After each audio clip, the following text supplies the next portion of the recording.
You ready? Tom's gonna. You good? All right. I thought it was a good first day. A lot of reps to go around for a lot of young guys. So obviously we got two practices today. Not all of them are rookies out there to just so we can have a practice. So there was a few veterans that were out there, whether it be for class schedule, they got class later this afternoon, or we just needed a couple people in those spots to make sure practice went well. But the biggest thing for me is, like I told them, I mean, there's going to be a lot of mistakes in that practice, but we weren't coaching their effort, their attitude. They came out there. It's day one. They should have a good attitude and great effort. So we got to be able to sustain that and keep it going. So I'm excited about the young group, and I'm excited about getting in there and watching that film and grading it and them continuing to get better. And like I told them, I mean, they're going to make mistakes, but on day 4 and 5, they shouldn't be making the same mistakes, and time will tell with that. Coach, how excited are you for the season to be back here? Yeah, I'm really excited. I really am. I mean, it's fun to get back out on the grass and practice football with the ball, and just the way the rules are and everything. Each part of the year is important and it's enjoyable, but I mean, you enjoy getting back out there and practicing with your guys and getting them on the field and all that you've been working on, and the adjustments, or just watching players improve and going against the defense, and that's what's fun. So training camp is it's a fun time to me. I use that word fun.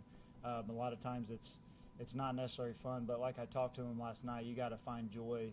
Sometimes joy, it's not the funnest times, but you got to enjoy the tough, hot days and the practices, and because that's why we do it. And you only get so many opportunities to go out there in a game. So, but it's all football, especially once we get through Friday.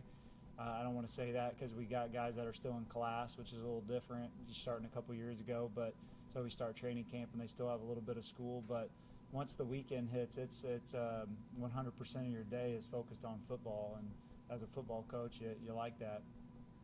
How much focus is on SEMO right now? If you aren't focusing at all, when do you expect to start? Yeah, we're focused on our team right now, building our team, and that's it. And seeing what pieces come together in depth, and your schemes, and installing and getting your team prepared, and then we'll start to transition to them, with about a week and a half to go before we play them, and we'll get into a normal schedule. Usually for the first game, you'll steal a couple periods or practices, into the previous week once school starts, looking ahead to SEMO. But right now it's full. Working on SIU 2019 team. Stone missed most of spring with that back surgery. Pretty accurate. How close did he look to the guy you recruited, maybe 2 years ago? Yeah, I'm excited for Stone. I really am. You can see his confidence. He's a competitor.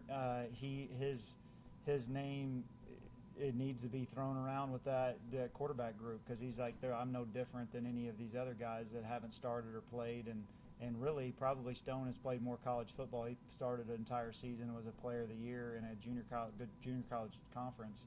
But he's stronger, and his arm has a little more pop than I've seen it that since he's been here. We challenged him to change his body a little bit in the weight room, and some things with meat and some flexibility things, especially coming off the spring where, rightfully so, he had back surgery, but he wanted to get out there so bad, and he did get out there, but it's going to take some time, and now I think he's fully healthy and excited to go. But he's been doing well all summer, as far as the lifting and running. He got voted to our leadership council, which says a lot. His teammates love him, and so I'm excited for Stone. I'm excited for his camp, and he'll get a lot of reps to prove it. When you look at the quarterback position, is there any one person that immediately comes to mind? No, I know I'll get asked about that a lot, especially here in the. We'll all know who's going to be that guy, and I can't give you an amount of practices or whatever. I think it becomes a gut feel, and who we feel the team, and the staff, but I've been through it before as an assistant with Mark Ionati and Ryan West and McIntosh and those guys, and Straub, and some different it's and then me personally too. I mean, after a little while, we'll know who needs to be leading this team and who gets to do it.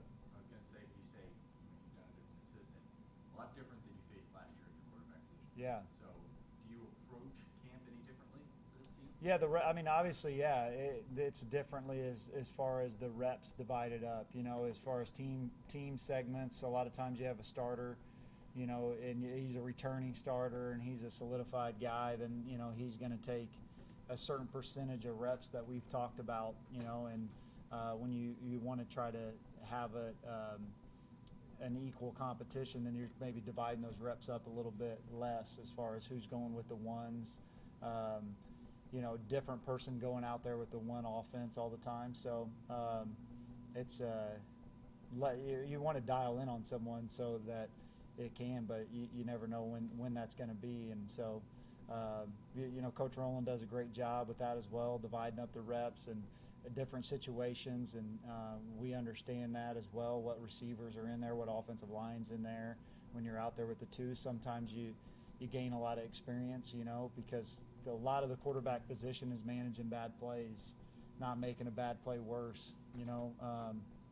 And so sometimes some things are going to break down. You're in there with an offensive line or receiving group you haven't been in there much with, and how they handle different situations will be graded. Everything they do is graded, and I look forward to, you know, seeing how it plays out.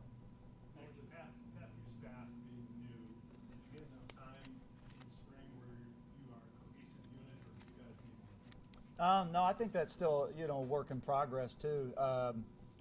Obviously, we've gotten to know each other, but 15 practices, you know, especially on staffs or people that you've coached for years with, you know, 15 practices is still, you know, in that, and then not having a full team either. So now actually having a full team, being able to get the reps that we'll be able to get in training camp, and we like to two-spot. You know, adding Jared Petrino, so this is his first practice out there with us on the field. So I think, yeah, I definitely feel confident in the, you know, the ability for us to work together and the confidence that I have in them. I've seen that, but more so I'm excited of watching their personalities take over, you know, especially on the defensive side of the ball, and just watching them grow as coaches and us grow together too. Is your role different with the turnover, staff turnover like you had? I think maybe throughout the off season it maybe has been a little bit different. Just when I want to make sure I know exactly, you know, they understand the vision that I have, and it's got to be, you know, crystal clear. And so maybe sitting in on a little bit more of things, or maybe longer staff meetings to make sure the practice script and everything, they understand exactly what I'm wanting, and me knowing what they're going to, you know, do. Obviously, by this point, I trust Coach Petrino. I think he's got great ideas. Everything that he does, you know, installs is sound. And I really like the way that he adapts to his personnel, and he's not just stuck in one idea and say, this is what we do, this is how we've done it. You know, I want to, you know, learn, and some of that will change as we get going with some of these new pieces we have and what they do better. You know, you got to be able to adjust. So, but I'm still going to be on the offensive side of the ball and calling plays, and I look forward to those practices. When we go off the script and you got to call plays against him, you know, he'll make me better, and I look forward to going against him. How much is Baker's height a concern to you? It's not. I mean, number one pick is 5'8" or 5'9" in the NFL. I think the game is they've got it. I think if you ask them, I think early in their life they learn how to adjust and play quarterback, but they don't know how it is to play quarterback at 6'3". I mean, so they don't know any different. You know what I mean? And so all of his high school offensive linemen were taller than him too. Same thing with Baker Mayfield or you know, Kyler Murray or any of those guys that have been successful. And Penn State's quarterback last year was under 5'10", and so it doesn't. I mean, I've known Nick now, and this is his second year, so we don't really, besides, you know, getting after him a little bit, I mean, we don't really talk about his height. You know, we know what he does well and what he doesn't do well. just like any other quarterback. You might have a 6'5" quarterback that doesn't move well outside the pocket, and you understand his strengths and weaknesses. We understand his, and it's our job to put him in good positions. Coach, what are your expectations for this team? You say a week and a half before SEMO, you'll start to work on that game. When you get to that week and a half, what are your expectations for this team? Well, to be prepared, and to everybody to be in complete alignment. To be your team needs to be prepared going into a week before. Preparing for a game plan. Your base install should be in. Everybody in that room should understand what's the philosophy of the team, what's the philosophy of the offense and defense. By that point, we had installed every situation that could come up in a game. So whether it's, right now our first couple days are base down and distances, first and second down, which a lot of your plays in the game are, and then you want to be prepared for every situation. Third down, red zone, backed up, fourth down, overtimes, 2 minute, 4 minute, we gotta huddle up into the game situation. So by the time we start putting in a game plan, all that's got to be installed, and everybody that's going to go play in that game should feel confident. So by the time we get there, I'd say prepared and confident with a week and a half to go once we start diving into a game plan. Coach, your 4 captains you announced on social media yesterday. I know Jeremy and DJ were captains last year, but what do you look for in a captain? What qualities do you need in them? I think with leadership, number one, they've got to be able to take people with them. They got to have respect. It's not about being liked by, and the most popular guy. I think all 4 of those guys have respect from all of their teammates and all their coaches. That's what they've got to be able to lead. They got to be able to be uncomfortable and have, hold people to a standard that we expect. And sometimes that's the toughest thing in leadership, especially with the 18 to 22-year-olds, is on this team you might have to hold your teammate accountable, your buddy accountable. And if you're willing to step outside your comfort zone and do that because it's what's best, those 4 guys have shown examples and been entrusted to do that, along with our leadership council of about 18 guys. So, but those guys, you naturally got to, your teammates have to look to you in tough times.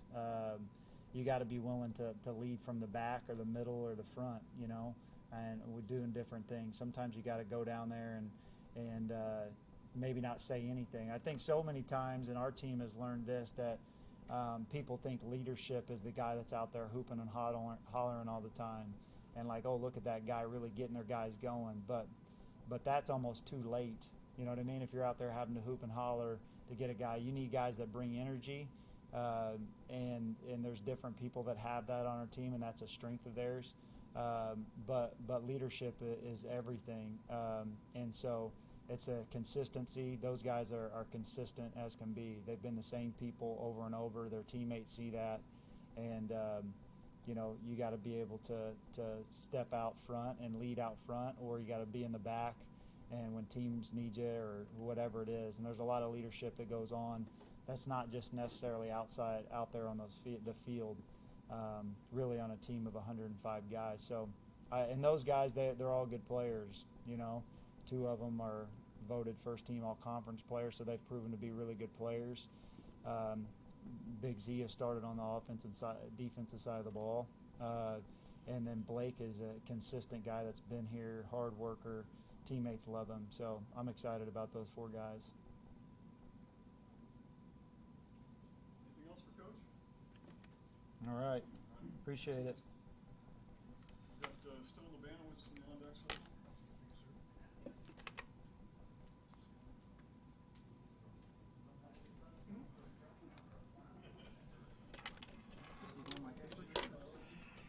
Well, it still can be.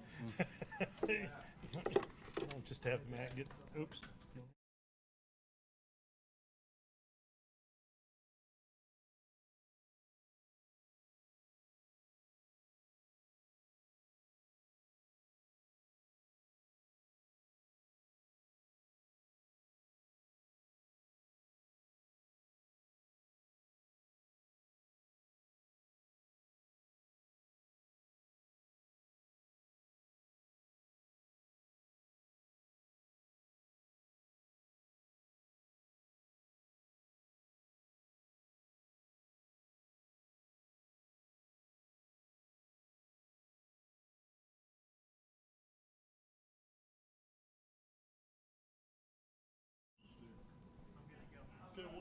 questions for Stone?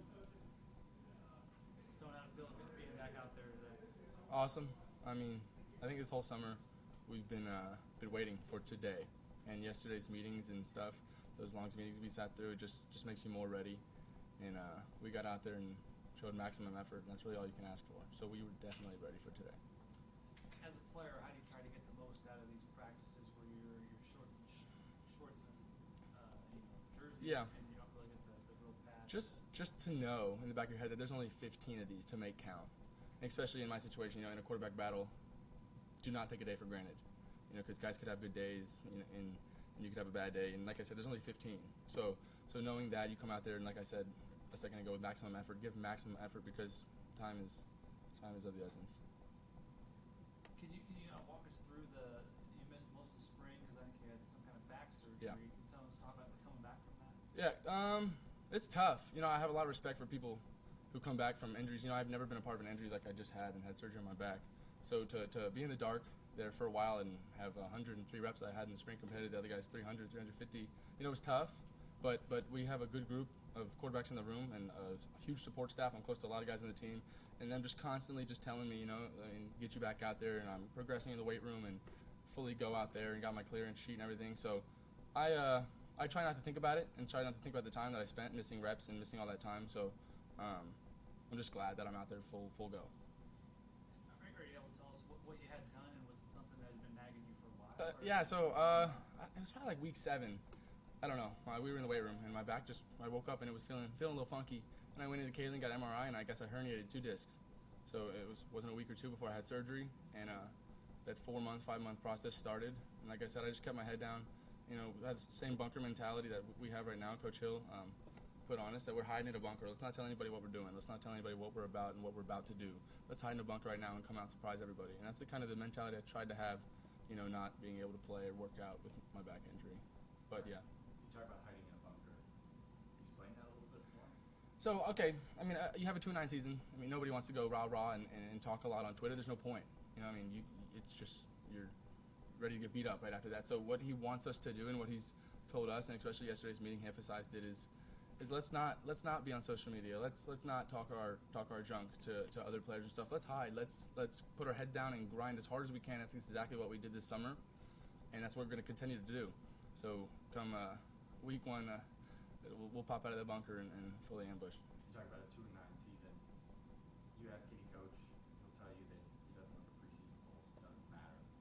Player, talk about hiding in a bunker. A little bit of you get in the back of your head thinking, hey, we can go show the conference that we're not in the bottom tier of this thing. Exactly, and that's what the bunker mentality is. Let's come out and show them, that we're clearly not number 9. But he probably didn't even want me to say that because he doesn't want us to just to get on that note. But just hide in a bunker and pop out and ambush, like I said. Of course it's in the back of your head that you are number 9, but it's our job as players to use that as motivation and use that as fuel, and that's exactly what we're going to do, and we're doing. We showed a little bit of that today. What did you learn about yourself last year? When you came in the spring, I think was your first exposure. You were frankly a lot better in the fall, a lot more confident. 100%. Just what did you learn about yourself last year, though you didn't necessarily? I guess personally, I did get I did let this cave in on me. This Division I football kind of in the spring, which I shouldn't have done because that's not who I am. I'm a confident kid, but I kind of let that happen in the spring, and after the spring, and I kind of sat there and was like, who am I? What am I about? I'm definitely not about what I showed in the spring. I'm not a hider. I don't remember how to do anything like that. So I came out in the fall and kind of went 100 miles an hour and less thinking, more doing. Kind of put my head down in the playbook and not worried about kind of what plays are called. I already know the plays, know the progressions now at this point. So it's about being comfortable with the guys out there, the other 10 guys, chemistry with the receivers, running backs, coaches, and everything like that. I'm just a lot more comfortable than I was that spring I got here, 100%. What's it like being quarterback room? What's it like for you guys as a group? 2 transfers, and then you and Nick and Austin. You're all kind of young and still relatively new to the program as opposed to when Definitely. Matt were here. It's definitely a different situation. We talked about it last night with Coach Rowland. 2 fifth-year seniors to 3 guys with no experience here at the school.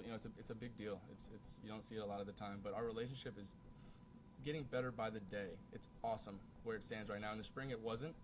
In the spring, it's weird, competing with 3 guys. Like that's not normal, I guess you could say, for a lot of schools. So that was we were dealing with that and a lot of shady kind of stuff going on. But we squashed that bug right after the spring ended and had hashed it out all together, and we're taking a complete 180. We're close. We are close. Me and Nick have an awesome relationship. I have an awesome relationship with Corey and all the other guys. And Zach just got here, and we're gonna bring him in with open arms. But I can't speak enough about our relationship. Me and Nick, 7 days of the week, we're probably hanging out 4 or 5 times. So our relationship's awesome. What can you tell us? What do you think is important to Blake and Nick Hill, in Yeah. this race? What's important? What have you learned from those two? Like I said, we talked about that last night. One of the things he brought up was, we haven't, and he said the coaches haven't really seen, the players take to one of us yet, which is a good thing if you look at it like that. They're waiting for somebody to rally around. They're waiting somebody to do something or to start playing a certain way that'll take to their likings, and that hasn't happened yet. So they're looking for I would say the team. It's less of what goes on out there. It's more of what goes on off the field that I think honestly they're looking for, and we're good with that. And like I said, they have these guys in the locker room are just kind of waiting for one of us to emerge, and once we do, I think they'll get fully behind one of us, and if not, all 3 of us, which is probably gonna happen too.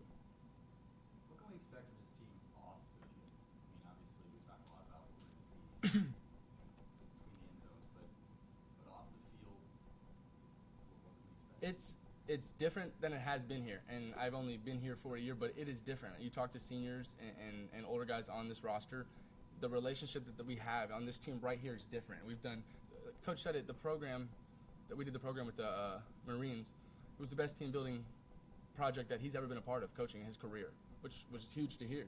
And I think we really gelled from that. A lot of uncomfortable situations happen there. And, we've gone to Coach Hill's Lake and all that kind of stuff. Like, we've done a lot of stuff. These team dinners 3 times a week are serious. We're talking, and he emphasizes sitting next to kids you don't usually talk to and whatnot. So this team is close. For Blake Barzic to be a captain is a huge deal for this team. That is a guy that everybody in the locker room absolutely loves and wants to get behind and wants to see succeed. So to have a player like that be a captain, that was created off the field. Blake Barzic being a captain, which is one of the best things that's happened, or the most motivating thing that's happened before the season. Blake Barzic being a captain, and that started off the field for sure. What about on the field? What about on the field? What can we expect? Hungry, what? Hungry, ambush, coming out of the bunker, doing what we got to do. I think we're ready. Meade put us to work this summer. A brutal summer. It was a brutal summer, but I mean, halfway through, we went 10 toes in and fully committed, and there's gonna be a lot of bullets flying this fall camp. There's a lot of smack talk starting down there offensively and defensively, so there's gonna be a lot of good stuff, honestly. All right, anything else for Stowe? Appreciate it. Thank you. Thanks.